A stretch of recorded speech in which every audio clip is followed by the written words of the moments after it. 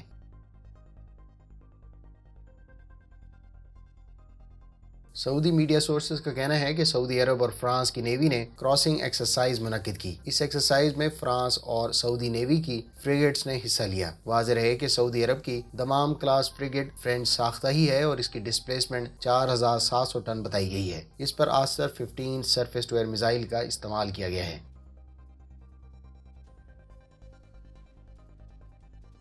روس کے سی born زرکون ہائپرسونک cruise missile کے بارے میں وزارت دفاع کا کہنا ہے کہ اس کے اسٹیٹ ٹرائلز فائنل سٹیجز میں ہیں۔ اس میزائل کی سیریل سپلائی رشین نیوی کو 2022 میں شروع کر دی جائے گی۔ اس میزائل کے سی ورژن کے تجربات جنوری 2020 میں شروع کیے گئے تھے۔ اس کو فریگیٹس کے علاوہ اب تک سب مرین سے بھی فائر کیا جا چکا ہے۔ اس کی رینج 1000 کلومیٹر اور سپیڈ ماک 9 بتائی جاتی ہے۔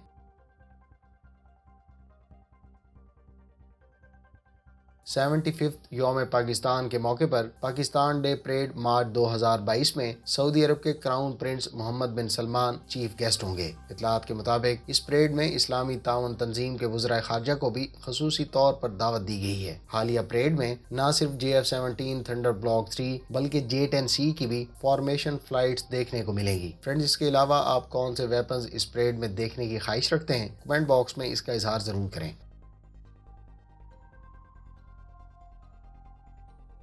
ترک ایروسپیس انڈسٹریز نے 3 مزید اپ گریڈڈ C-130 ٹرانسپورٹ طیارے اپنی ایئر فورس کو ڈیلیور کر دیے ہیں۔ ایویونکس ماڈرنائزیشن پروگرام کے تحت ترک ایروسپیس 19 طیارے اپ گریڈ کرے گی۔ ان میں سے 13 C-130E اور 6 C-130B ہیں۔ ان میں سے 8 طیارے پہلے ہی 2021 میں اپ گریڈز کے بعد ترک فضائیہ کے حوالے کیے جا چکے ہیں۔ اپ گریڈ پروگرام کے تحت 23 نئے سسٹمز اور 117 کمپوننٹس کی ریپیئر اور ریپلیسمنٹ کا کام سر انجام دیا جا رہا ہے۔ اس پروجیکٹ سے متعلق ترک ایروسپیس انڈسٹریز کے ساتھ معاہدہ 2007 میں طے پایا تھا۔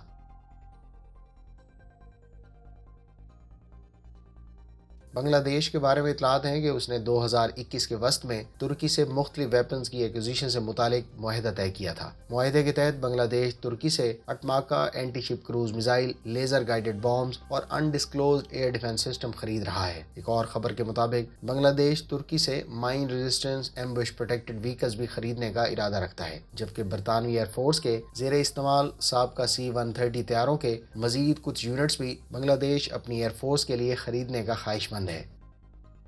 فرینڈز، یہ تھیں آج کی ڈیفنس اپڈیٹس۔ امید ہے اس ویڈیو سے آپ کی معلومات میں اضافہ ہوگا۔ ملتے ہیں نیکسٹ ویڈیو کے ساتھ۔ اپنی دعاؤں میں یاد رکھیے گا۔ اللہ حافظ۔ پاکستان زندہ باد۔